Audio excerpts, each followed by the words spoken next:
Now, colleagues, you recognize that we are literally a few months away from the constitutional due date of general elections. And I know many of you are getting anxious for me to call the elections. And you can be assured that the elections are indeed imminent. But we recognize that we must commence our campaign in earnest. And I'm pleased to announce today that on December 19th, Monday, December 19th, at 7 p.m., we will be launching our campaign.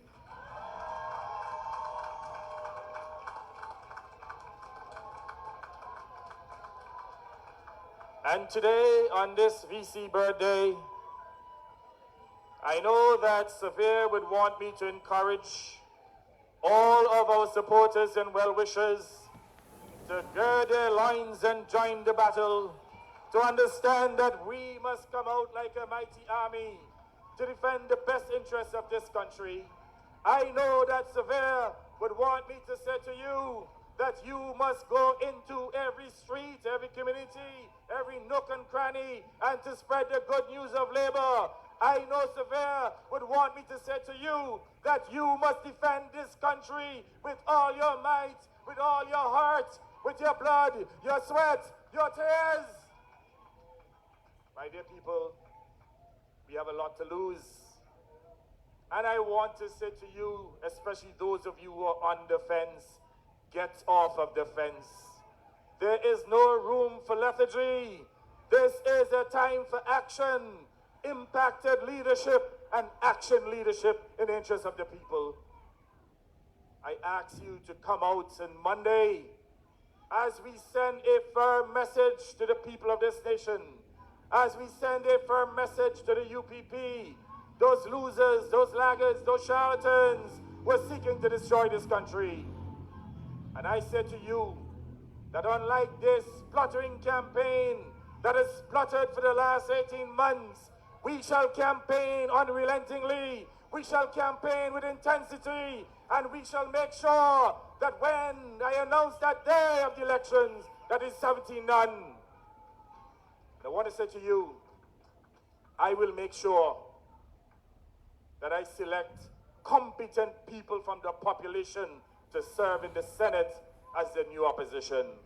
I say to you that the current opposition has absolutely no role to play in the governance of this country.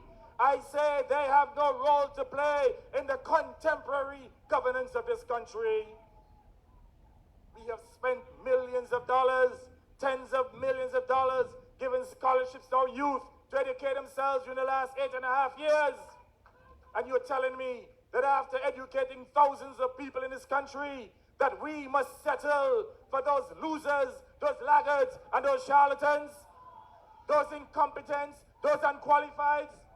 I am saying to you that the level of global sophistication that is required to govern a country, that opponents do not have the skills.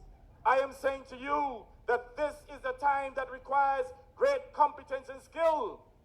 And we cannot leave that to chance. And we must send them a message that whoever wishes to serve, those who seek to depose, they must come with the skills, the competence. And you know what? If you don't have the skills and the competence, go and sit down. My dear people, we cannot allow this country to go through another period of retrogression. Let us not forget that last decade between 2004 and 2014. And the irony about it, it is the man who presided over the decimation of our country's economy is now presenting himself as our savior.